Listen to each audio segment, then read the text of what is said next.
Hello, boys and girls. Greg from the Scary Spirits podcast here to make you another cocktail. Today we will be making the Dark and Stormy cocktail, which is the feature drink in tonight's episode.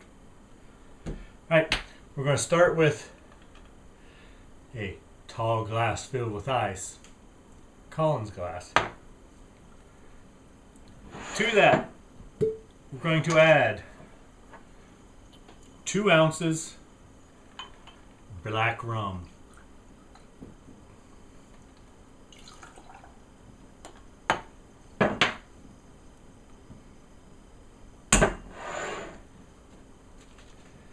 Then we add 1/2 ounce lime juice from the plastic lime.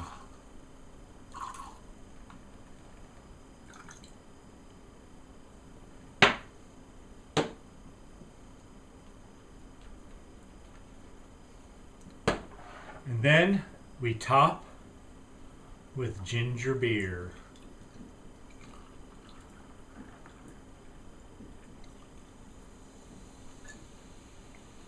And there you have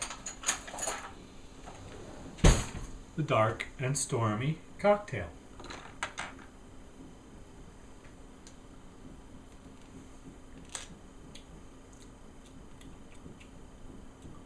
Yeah. Pretty good. Thanks for watching. Hope you enjoy the podcast. See ya. If you had to write a script for a horror film, what elements would you include? An eerie, dark old house? A terribly stormy night? A crazy relative locked in the attic? Squabbling, weird sibling homeowners? An innocent group of people who must stop at the house for shelter? A mute, alcoholic, monstrous butler? Well, if you chose all those things, plus love at first sight and a slinky wardrobe, you've basically written this week's episode of the Scary Spirits podcast, The Old Dark House. Look at you, all ready for the Hollywood Screenwriters Guild. So proud of you. Cheers. Welcome to the Scary Spirits podcast. Please be advised that the presenters may use adult language and or discuss adult situations. This podcast is not intended for younger listeners or those that may be easily offended. So, if you're ready, let's go.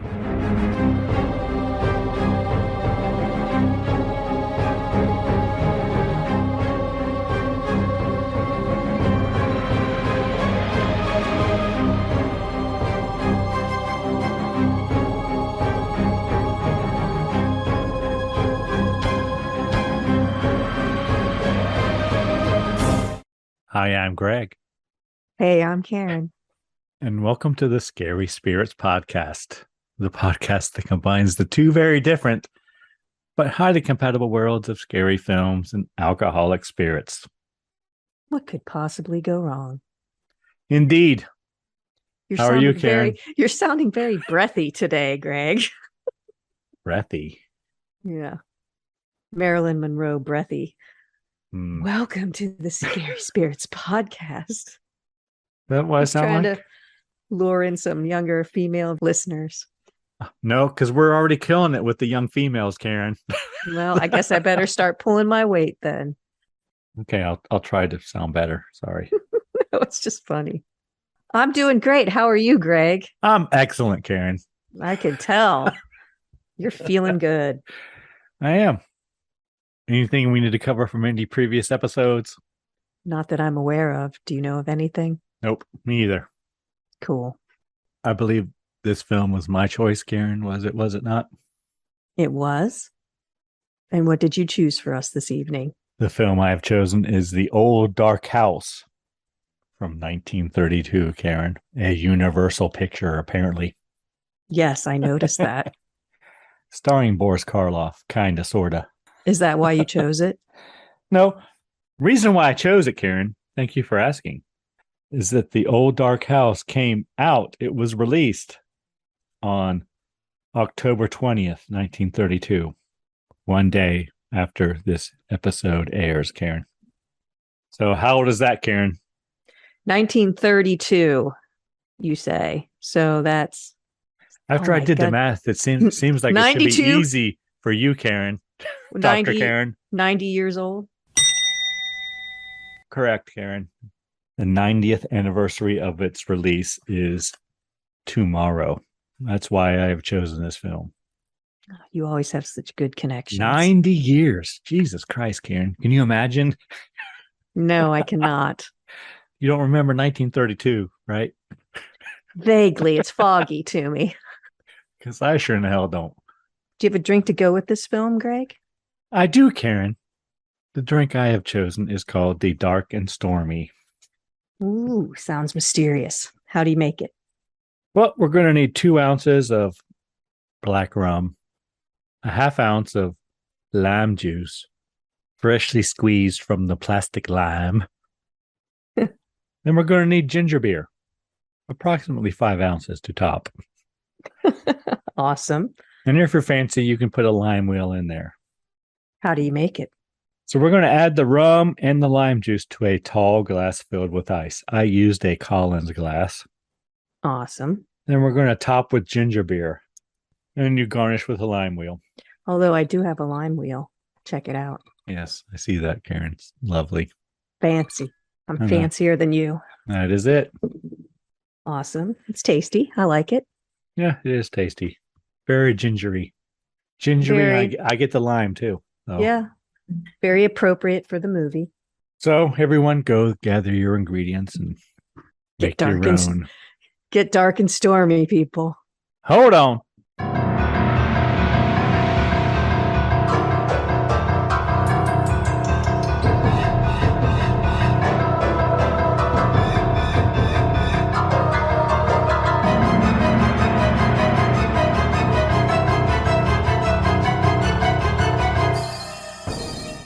And we're back. Yes, we are. All right, Karen, might you have a brief synopsis for us? I do. The Old Dark House. Driving through a brutal thunderstorm in Wales, 3 travelers take refuge in an eerie house owned by the Femm family. Reluctantly admitted by Horace Femm, the 3 sit down to a strange dinner.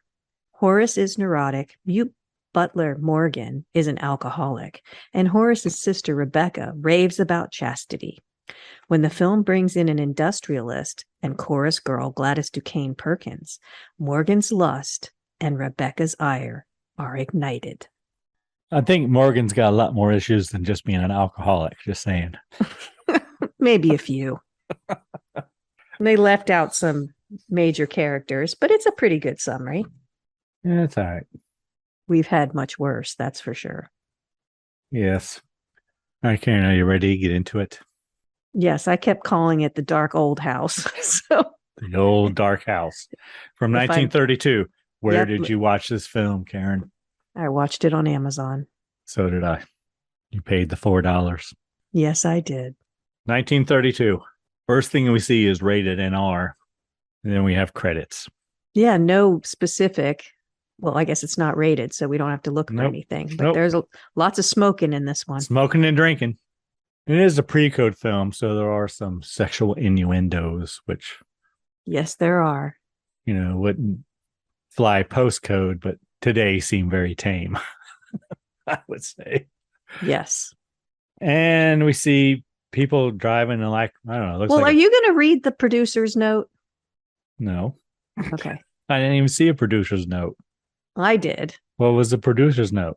It says, Karloff, the butler in this production, is the same Karloff who created the part of the mechanical monster in Frankenstein. We explain this to settle all disputes in advance, even though such disputes are a tribute to his great versatility. It was so odd. I didn't even see that, I don't think.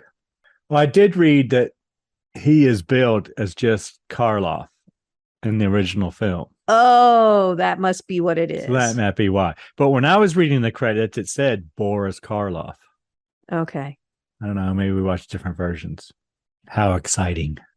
Well, already there's something different. I know. So you're right. It must be a credit thing. It didn't make any sense to me, but that makes sense. They're saying that Karloff is the same as Boris Is Karloff. the Boris okay. Karloff, who was Frankenstein. Gotcha. Okay, that makes sense. I guess. I don't know. Because I didn't see that. But we see an old car. I assume it's like a 1930s car. And it was a rag top. So, of course, the driving through the pouring rain, that ain't. No, and it's not a road. It's a dirt road. It looks like they have the windows open. So that's their own damn fault. But whatever.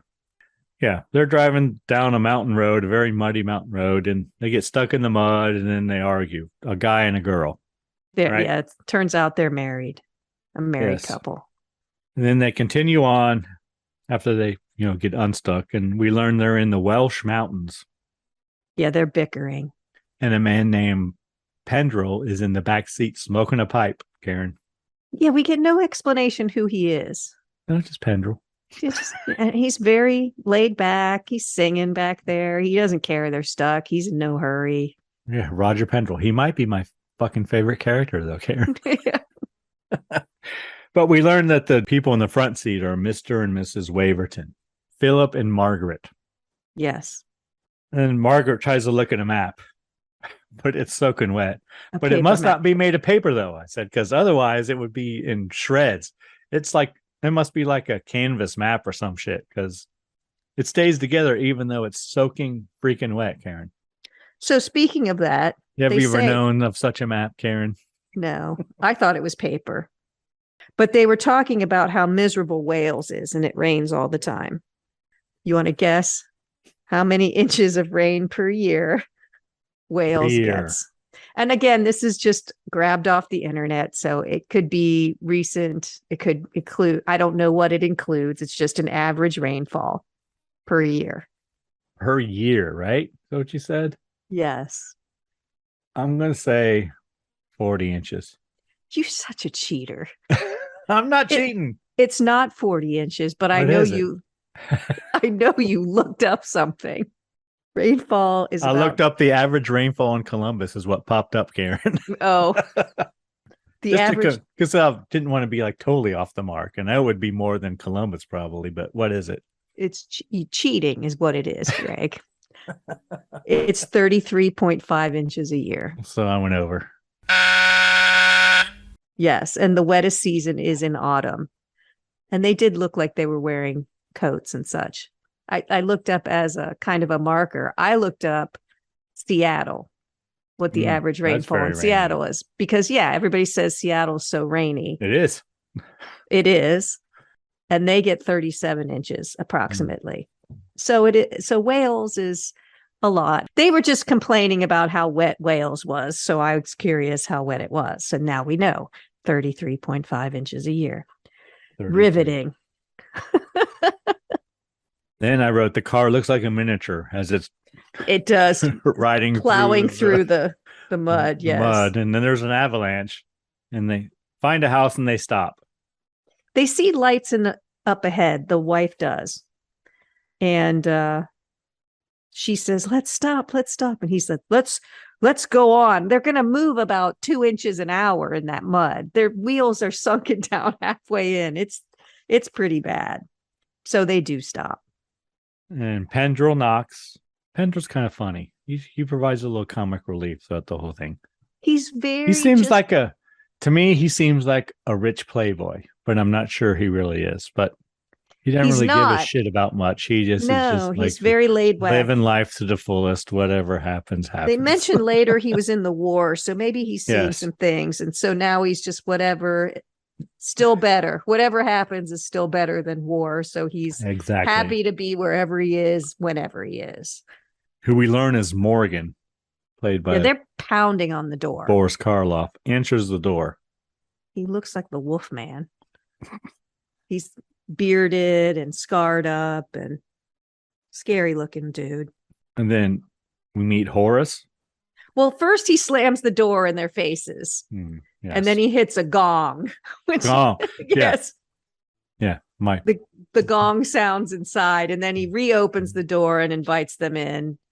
And they are soaking wet. And then, a man comes down the stairs and introduces himself as Horace Femm. So we meet Horace, and Horace asks them in. they explain that they are stranded and they want to stay the night. And then here comes Rebecca, Karen, who was Horace's sister, correct? Well, first, just to give you an indication of their relationship, he says, "Oh, my sister was working on a flower arrangement." And he picks up all the flowers and throws them in the fireplace. Yeah, he does. You think, okay, they really love each other. But yes, she comes running down the stairs and she wants to know what's going on. And it is Rebecca. And she is not excited to see them. She says they can't stay. And they do establish that she's a little deaf. They're older. So the couple that's going in is, what do you think? Early 30s, mid 30s. Yep. And the couple that owns the house is maybe 70s. Well, yeah. You know, I mean, Horace has some pretty like sunken eye old. Yeah, they both look a little like they both look a little like death. They're pale. Obviously, they never leave the house. You know who Horace reminds me of, Karen? I hope not me. Moonshroud from the Halloween Tree. Oh, that's how I picture him. That would be good. I pictured him with darker hair, though. Anyway. But they explain that they are stranded because there was an avalanche and the road is washed out. And Horace drops the glass bowl that he just emptied from his sister's Rebecca's flower arrangement because he's afraid. He's scared. They are trapped and he is terrified. And they say that the lake must have overflowed. And he says this house could float away at any moment, be underwater or buried in a moment. But Rebecca asks Morgan if he remembers the last time there were floods, and he motions that, and he points to the ground. And basically he says they are safe because the house is built on rock. And Rebecca says, no beds, no beds, no beds. Rebecca is very religious, and she taunts Horace constantly that he doesn't believe in God. He remembers the house is safe. So she says, no beds. No beds. What's the wife's name? Margaret. Margaret says, that's fine. We'll just sit around the fire.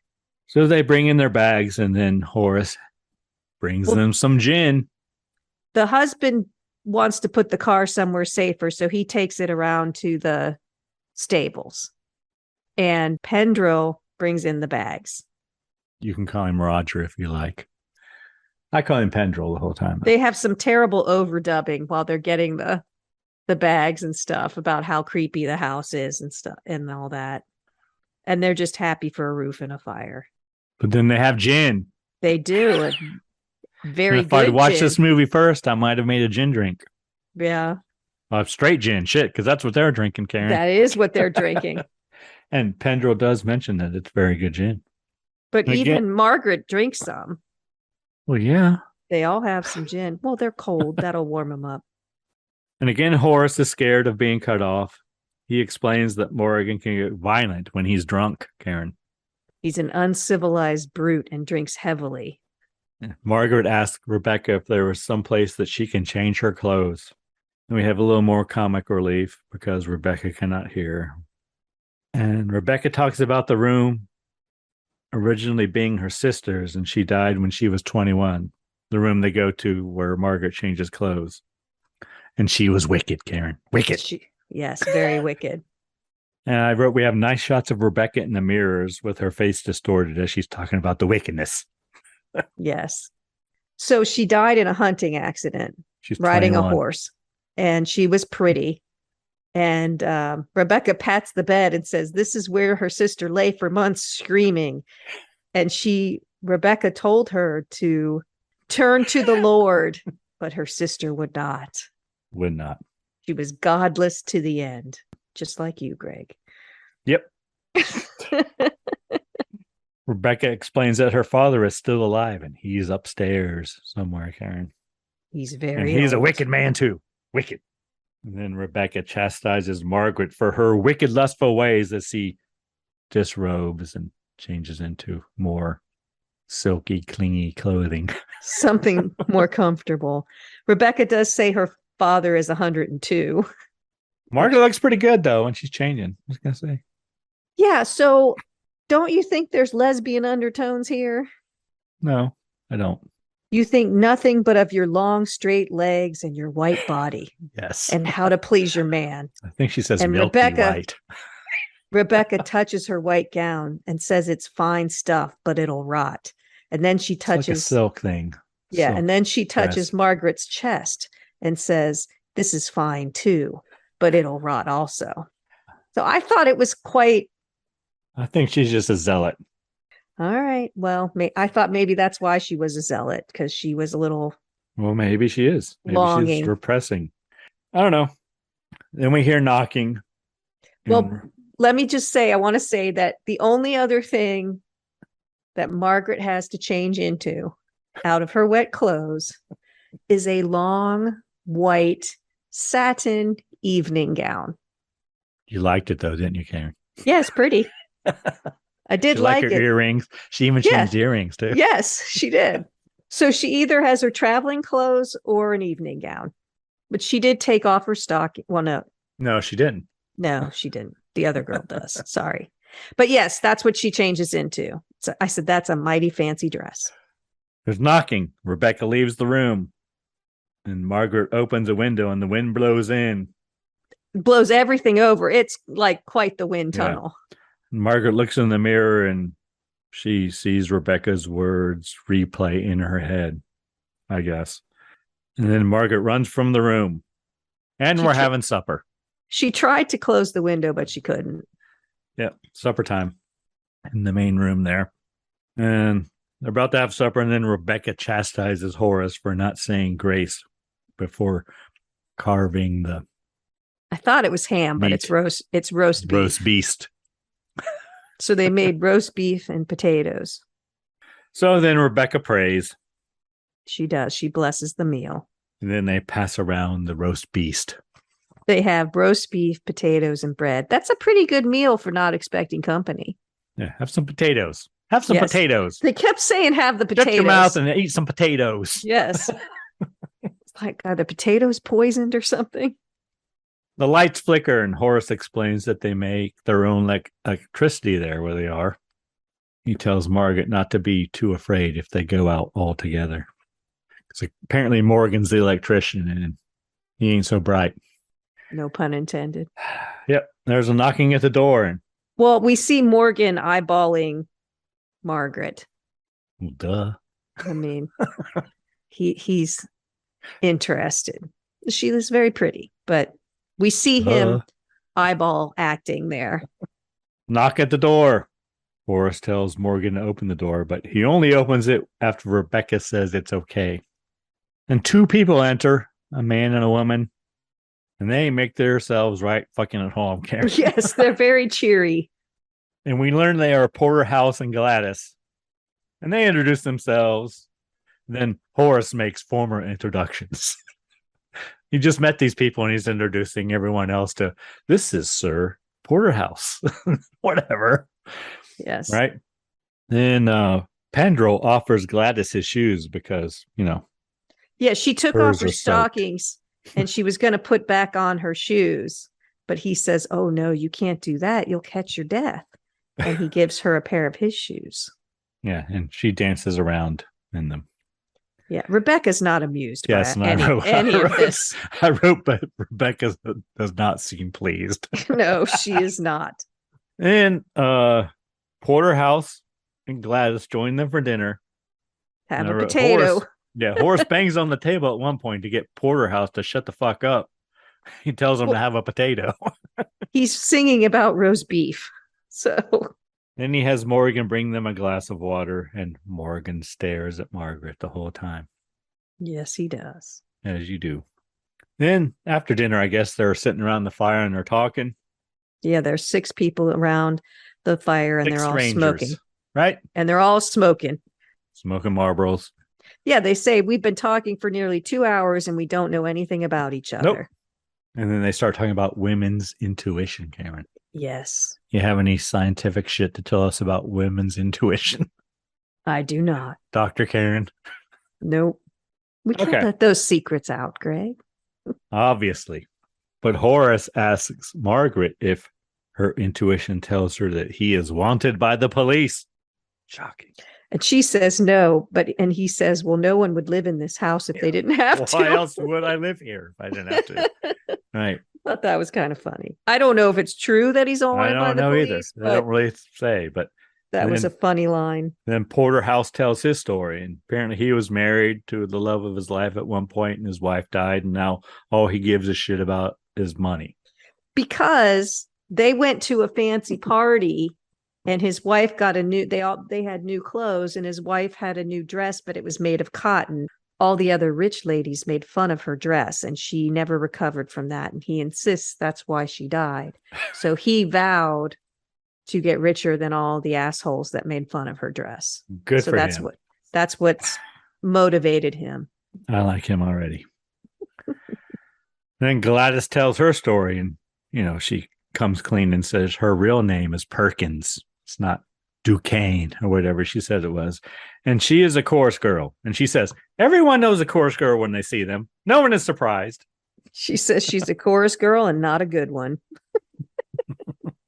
Obviously from when she was dancing around in Pendrell's shoes. Rebecca busts in then and says that Morgan is drunk. Uh-oh. He's in the kitchen drunk. Yeah, and Horace looks upset by that. And Gladys and Pendrell go to the car to get some whiskey. In the stable. Yes, they have to go out. They're flirty, those two. They're making a connection there. Pendrell goes to the stables to get the car, and Gladys waits by the door. But then the door shuts behind her. And then she runs to the side of the house to look through the window, and she sees Morgan getting drunk, and he punches out the glass of the window. And mumbles. Yeah, so she runs to the stable to be where Pendrell is, and then Pendrell gives her some whiskey, Karen. And he changes her shoes again because they are filled with water. Yes, that was comic relief. And he dries off her feet and they flirt some more. Isn't there like some biblical story about washing Jesus' feet or some shit? Yeah. See, I learned some shit in Sunday school, Karen. Well, we'll test you later because there's more biblical stuff. Oh my God, I know. And I don't even know if it's real. It's real. All right. Back by the fire, Karen. The lights go out. Margaret asks if they have any candles. Horace says they don't. Porterhouse asks if they have a lamp. Horace says they don't. But then Rebecca comes in and says, oh, yes, we do. And you know exactly where it is, Horace. But Horace is afraid to go upstairs and get the lamp, Karen. It's at the landing on a little table. Yes. At the very top of the stairs. There's a lot of flights of stairs, a lot of floors in this house. Well, it is the old dark house, Karen. It's true. But Philip and Horace go upstairs to get the lamp. You can tell Rebecca and Horace are siblings because she just taunts the shit out of him. I wouldn't know, Karen. I don't know who's older. I don't know how all that sibling stuff works. But she's in charge of the house. She might be older than him, but she doesn't look older. Oh, Horace, are you afraid to go to the top of the stairs? So she's taunting him, and he is afraid to go alone. So Philip says he'll go with him. Start up the stairs, and Horace stops, and he says he didn't really want to go up to get the lamp. He stops at the door to his bedroom. Again, here's a little. Do we have to go? Can we just say we did and didn't? There's some things in my bedroom Let's say we I'd did like to didn't. show you. Yeah, let's say we did. Whatever. But he wants to show him a few things in his room. Yes. Let's pretend, and we couldn't find the lamp, or it's broken. And then he says it's too heavy. I can't carry it. And then they hear some laughing. Mm-hmm. And Horace doesn't want to go. He says it's 2 flights up on a tiny table at the landing. He says, I'm too old and too feeble to carry it. And then Philip says, well, can I carry it by myself? And he says, it's light. No problem. It's light. And then Horace runs to his room.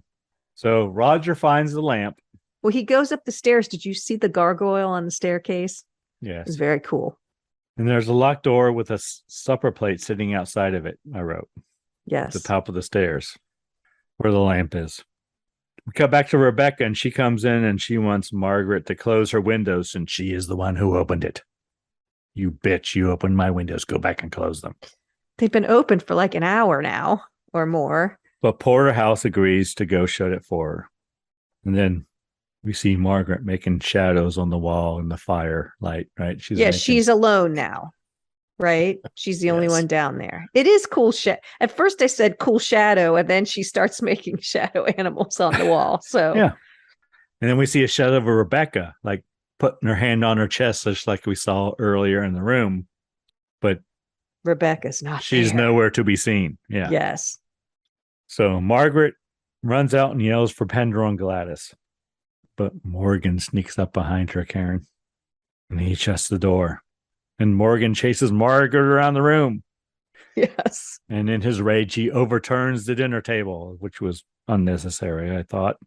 Well, she's throwing chairs in front of him, and they're running around the table. It's like a cartoon. They're on opposite ends of the table, and they move around. Maybe that's why he knocked it over. Morgan chases Margaret up the stairs, and then Morgan and Philip fight because Philip's already up there getting the lamp, right? Very poorly. And Philip, yeah. Well, like pretend fight. Well, Morgan can take a punch. That's all I can say. Either that or Philip cannot throw one. Right. Exactly. It's not really a contest. But Philip hits Morgan with the lamp and he falls down the stairs. Philip tells Margaret that he heard a voice behind the door upstairs. It sounded like a child, Karen. Well, Morgan, when he falls down the steps, they say he's just stunned. He's not dead. And then Philip and Margaret go upstairs. Next, we see Pendrell and Gladys sitting in the car in the stable, smoking Marlboros and drinking whiskey and talking. Yeah, smoking in the stable. Smoking and drinking in the stable. Seems like a dangerous thing to do where there might be a lot of hay. Nothing good will come from this, Karen. I know from experience. Oh, do tell. But Gladys explains. Wait. Come from what? Smoking and drinking whiskey or smoking in a stable? Which one? Or smoking both? And drinking in a car, Karen. Oh, she tossed her cigarette too. I thought everything was going to catch on fire, but she spends a lot of time telling Pendrell that her relationship with Porterhouse is just they're companions. He gives her money to survive, but doesn't expect anything. And she says, "Do you know what that means?" If you know what I mean. Yes. And she says he does. I think he's still in love with his dead wife. And he just likes her company. And in the stable, they're going to pretend they're lovers. Yes, they are. They're alone in the stable. Why do they have to pretend? Because that's what you do, Karen. Oh, is that what you do? Yes. That's not what I did. To tell. But they embrace, and Gladys says she wants to move in with Pendrell, and they kiss, Karen. Yes, they've made a love connection. Gladys is scared to go back in the house, but Pendrell convinces her. He carries her since, of course, she doesn't have any shoes. She says she wants to move in with him, and he says he has an even better idea, and he's going to tell her in the cold, hard light of the morning what his idea is. I know we're all sitting on the edge of our seat. What could it possibly be? They've known each other for 4 hours now, so. How long does it take, Karen? I guess about 4 hours. But he does carry her out because now his shoes that she wore are wet. Yeah, and they get to the door and they knock at the door, and Porterhouse lets them in. He's in there sleeping. And Porterhouse explains that he does not know where everyone is. Because he was sleeping. Yeah. He came back from closing the window and everyone was gone and the table was overturned. Everything was a mess. Gladys explains to Porterhouse that she has fallen in love with Pendrell, Karen. Yeah, she's being upfront with him. Yeah, and then Gladys goes to find where everyone went. Pendrell explains to Porterhouse that he and Gladys are to be married. He is going to propose the next morning, Karen. That must be what he was alluding to. Yes, in the cold light of the morning. He invites Porterhouse to the wedding. Hello, boys and girls. Thanks for listening to the Scary Spirits podcast. Karen and I really have a great time putting these episodes together. If you enjoy what you hear, please consider taking the time to leave a review wherever you listen. Reviews really help independent podcasts find listeners. The more listeners we have, the easier it is for people to find us. Now, back to the show. Next, we see Margaret and Philip, and they reach the door where the noise was heard, and they enter, and they find an old man in bed. Apparently, it's Sir Roderick, Karen, the dad. It's who sounds exactly like a woman. He does. I was like, is that a guy or a girl? I had to look at the cast. I'm like, huh? It says John. It's a woman. John Gudgeon That is a plays woman. Sir Roderick. I'm betting the house that was a woman. I don't care what it His says. real name is Elspeth. Elspeth. I don't know what the fuck that means. She was an actress. Yeah. It is a female. Why do you think they did that? I don't know. Maybe she was confused, Karen. I don't know. But she's credited as John Gudgeon. All right. Well, she sounds like a woman and looks like a woman in a beard. That's what I thought too. And it is a woman. But Roderick tells them his story, Karen. He explains that he had 2 children die in their 20s. Tells them about his oldest son, Saul. Saul, whatever. And he is in the room, locked up upstairs. And he just wants to kill. He warns them that Morgan might open the door and let Saul out. So he says he has to tell them the story right now because he could die any minute because he's old. Yes. And 2 of the children, you said, were 20 and they died. And then other things happened. Madness came. And then he says, I'm the only one that's not been touched by madness. Because of course, right? Isn't that how it always is? Well, yeah. My whole family is nuts. Well, except for me. So the old man says, Saul is why we keep Morgan. I didn't understand why, but I think he keeps him under control. And Saul quite suddenly set fire to the house. That's why they locked him in the room. But Morgan might open the door. And they rush out of the old man's bedroom and go down the stairs to see where Morgan is. And then, did you notice through this whole thing, there's whistling winds everywhere in the whole house? Mm-hmm. But that was just a nice sound effect. Made it creepier. So Morgan's not laying on the landing anymore, where they left him, stunned. That's right. I wrote, he gone. But not gone, just not there anymore. No. And Horace says he heard him go upstairs. He's going to let Saul out. Yeah. And they should wait for him downstairs and kill him. But Philip and Margaret tell all the others about Saul. And they tell Rebecca as well. Then we see a hand come down the banister, Karen. Apparently it's Saul. And then Morgan comes downstairs behind the hand. Rebecca tries to get Morgan to put Saul back. But once again, Morgan only has eyes for Margaret. And he stumbles down the stairs. And he goes after her. All the men grab him, and Rebecca tells them to take him to the kitchen and lock him up. Lock him in the kitchen. So remember, Saul is now at the top of the stairs. The hand. Yes. And these 3 men grab Morgan and try to take him to the kitchen. So now the ladies are all left alone. And Pendrell. Well, Pendrell comes back when the ladies scream. So Gladys screams and Pendrell runs back because he's in love. And Rebecca runs to her room and she says a quote about sins of the fathers or something. But she tries to get the women to come in her room and they refuse. And she locks it with a huge ass skeleton key. Did you see that thing? Mm-hmm. It was very big. But she says, fine, you're on your own. And she locks herself in her room. But she says something about sins of the fathers. Okay, I didn't write it down. Well, I did because it's a Black Sabbath song. Oh, well, there you go. So then Pendrell puts Margaret and Gladys in a closet. It's funny because Gladys is like, no. And then you hear, all right. And she goes in the closet. So now Pendrell's alone. And Sal comes downstairs. He tells Pendrell that they've had him locked away because he knows they killed their sister. And he seems kind of sane there for a second, Karen. Well, he's acting very sane and very much the victim. He's not mad. It's just that they've locked me up there. They're all wicked, he says. Wicked. They just locked him up because they're frightened of him. He knows something about them from years ago. They killed their sister, Rachel. He said he promised he'd never tell, but they locked him up because of that. Pendrell tries to get to the others in the kitchen, but the door is locked.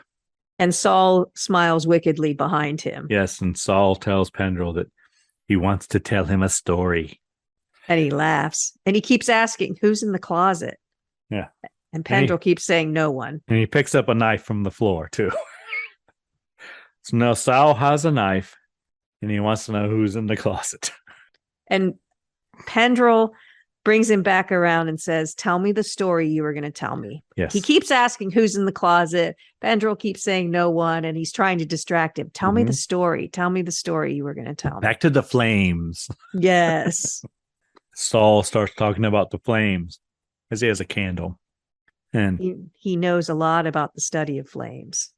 Pendrell tries to keep Saul talking about the flames, and then Saul tells a biblical story about before we get to Saul that. And David, ? I wrote. Yes. But before we get to that, let's talk about Pyromania. Oh, let's. Yeah. All right, go ahead on. Not the Def Leppard album from 1983. Oh. I know. So Pyromania. I like fire as much as anyone, Karen. So whatever. Go on. Well, you might be interested in this then. I probably am. Is a type of impulse control disorder that is characterized by being unable to resist starting fires. People with pyromania know that setting fires is harmful, but setting fires is the only way they can relieve their built-up tension, anxiety, or arousal. Yes. Pyromania is very rare and incredibly under-researched, its actual occurrence is hard to determine. Some research states that only between 3 to 6% of people in inpatient psychiatric hospitals meet the diagnostic criteria, but that's in psychiatric hospitals. Yeah, I'm not going there. So in the United States, pyromania is estimated to occur in about 1% of adults, Greg, and between 2.5 and 3.5% of adolescents. So adolescents. Yeah, when I was an adolescent, yeah. And you won't be surprised to hear this, that among both adults and adolescents, fire setting is slightly more prevalent in males. The hell you say? I know. So there you go. So we have a pyromaniac. Karen, the stories I could tell. But then they talk about a story about Saul and David from the Bible. That's what I want to know about. So is that real, Dr. Karen? Yes, it is. I never knew of a Saul in the Bible. Well, Saul was the king before David was king, before King David. Okay. And Saul, it's in 1 and 2 Samuel. That's where it is in the Bible. I think at first they were kind of buddy-buddy. And David actually married Saul's daughter. But then later, Saul... And of course, they're probably related, right? No, Saul was the king. David was a warrior, a fighter, and he was victorious a lot because God was on his side. And Saul started to get jealous of David, and he devised a plan to kill him. But he offered one of his daughters for David to marry if David could kill 100 Philistines. And Saul was hoping David would get killed in battle, but he didn't. He was victorious and married, so he got to marry Saul's daughter. And then there's all kinds of drama. And was she a virgin, Karen? Saul goes off to kill David, but God puts a sleeping spell on Saul and his army. And David finds him in the forest and cuts off a piece of his robe and shows him that he could have killed him, but he didn't. And then Saul says, well, then you should be king because you're a much better person than me because I would have killed you. And God obviously loves you more. Did you just come up with all that shit off the top of your head, Karen? Absolutely. Okay. Just wondering. I just didn't know it was in Samuel. Because I never even heard of fucking Saul. So, whatever. But yeah, so Saul spouts off a lot about David and Saul at the dinner table while he's, what do you call it? Apparently they came to like battles, like yeah. Throwing like Saul was throwing spears at David and shit, right? He's trying to kill him, yeah. Okay. But Saul is saying this while shoving the carving knife into the table in front of Pendrell. Roger Pendrell. Okay. But again, so wait, are they talking about each other yet? No. So Saul keeps asking who's in the cupboard. So then Saul says they understand each other. Yeah, right? They're friends. Oh, they're more than friends.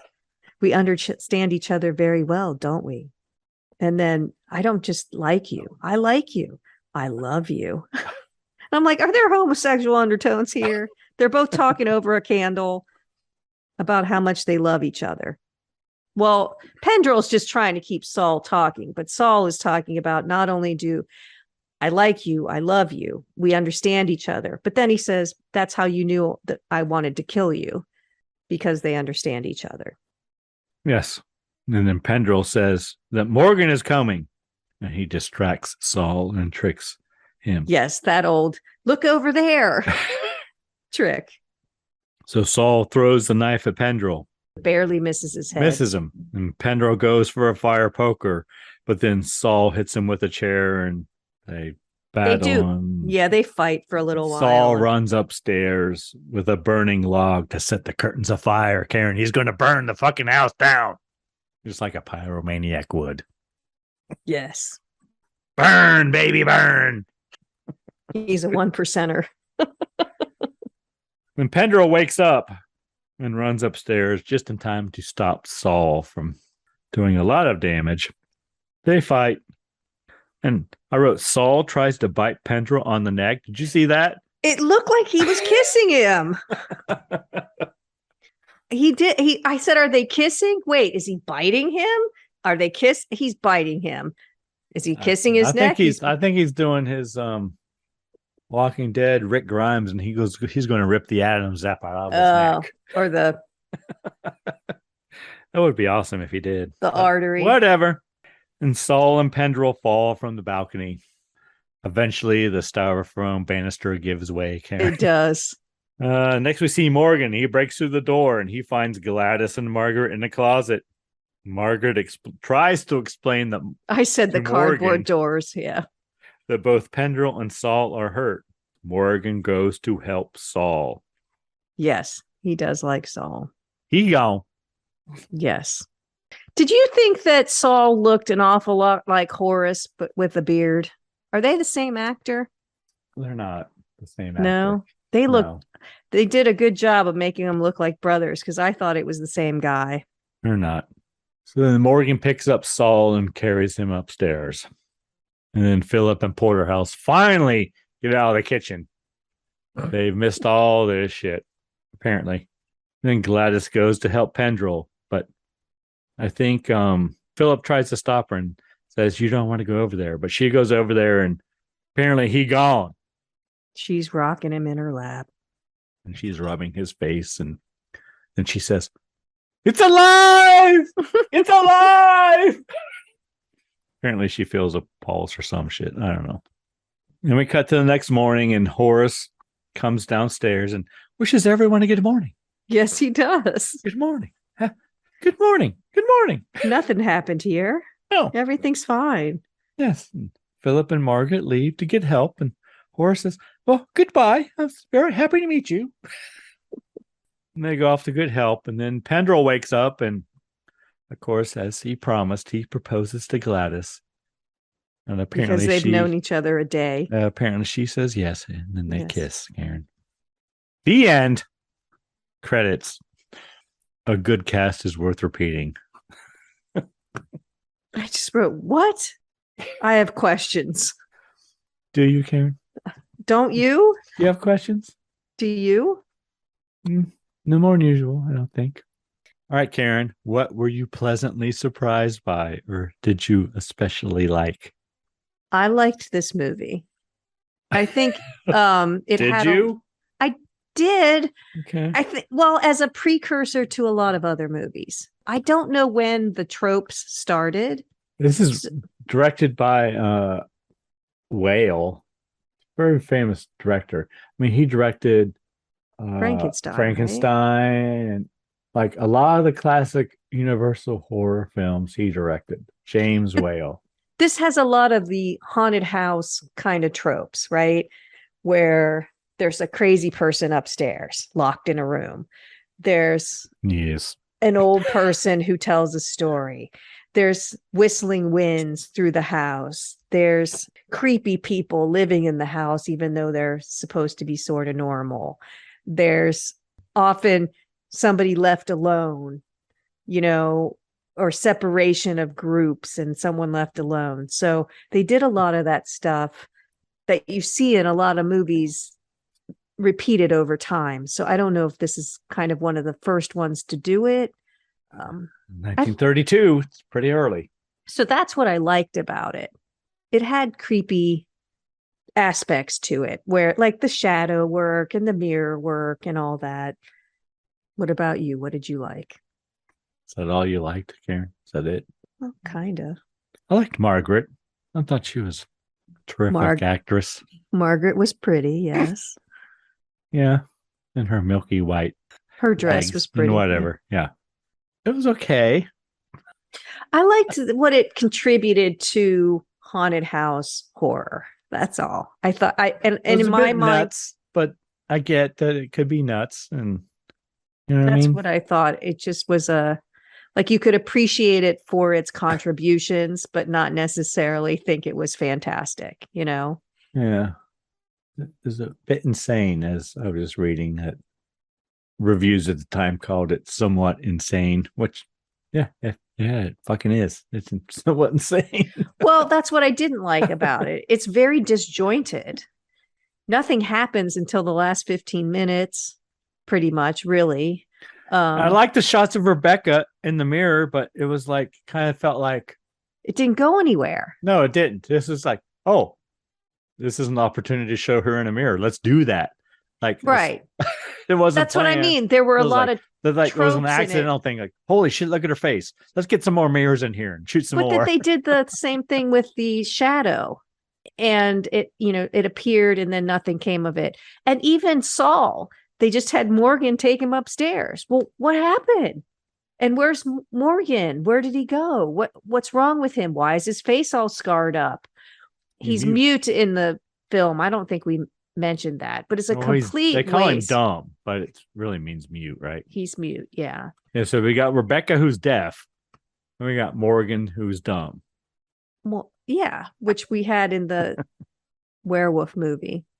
Remember the girl who couldn't speak? But they totally wasted Boris Karloff. Why did they have him not speak any words? Maybe he didn't want to. I guess, but maybe it was just a paycheck, Karen. He really didn't even need to be in that Maybe he was movie. under contract to Universal, and this fulfilled one of the films that he really didn't want to do. Maybe. It's one less film I got to do. He's a big dude, though. Well, he ain't that big. Well, relative to the other people in the cast, unless they had him in lifts. He wasn't that much bigger than them. Yes, he was. It took 3 of them to haul him into the kitchen, Greg. Karen, that's acting.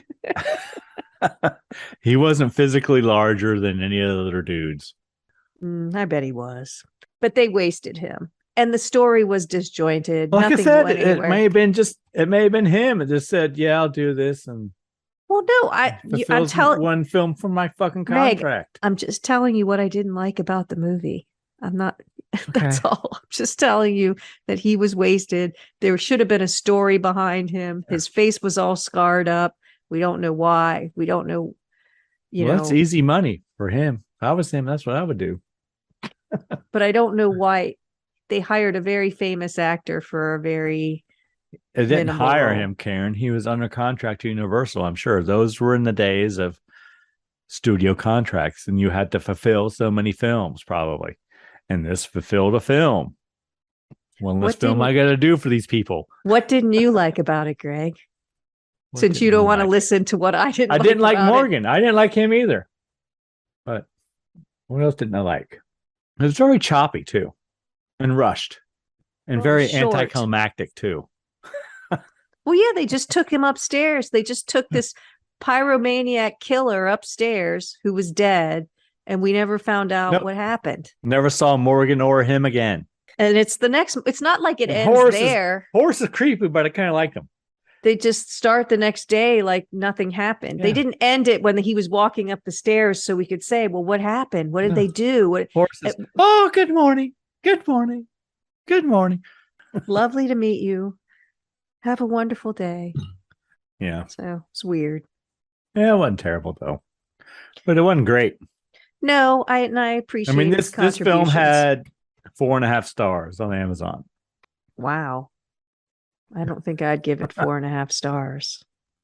What kind of cocktail rating you want to give it, Karen? It's a 4. I didn't hate it. It wasn't terrible. It was just kind of disjointed and choppy. It And, seemed like an independent film, even though it said Universal, and it was very choppy and, they like you could said, have developed disjointed. it. I didn't know. I You would don't have liked really to know. know more about Rebecca and Horace and everyone, but And there was time. It was only 70 minutes. They could have fluffed it out a little bit not much though, Karen. because we didn't know where Morgan came from. We didn't know why they never leave the house unless it's really true that he's wanted by the police. And if it is, what's he wanted for? Yeah. I'm They- not sure I care a bunch about Morgan.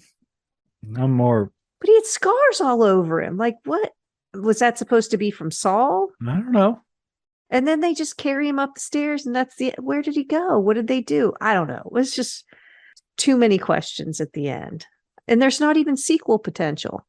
What about the drink, Karen? The Dark and Stormy. I do like the Dark and Stormy. I think I would like it better with ginger ale. It's a strong ginger taste, but it's very good. Yeah, maybe half ginger beer and half ginger ale or something. Something like that. But it makes me think that dark rum and ginger ale would go well together. Yes. Mine is evaporating rapidly, Karen.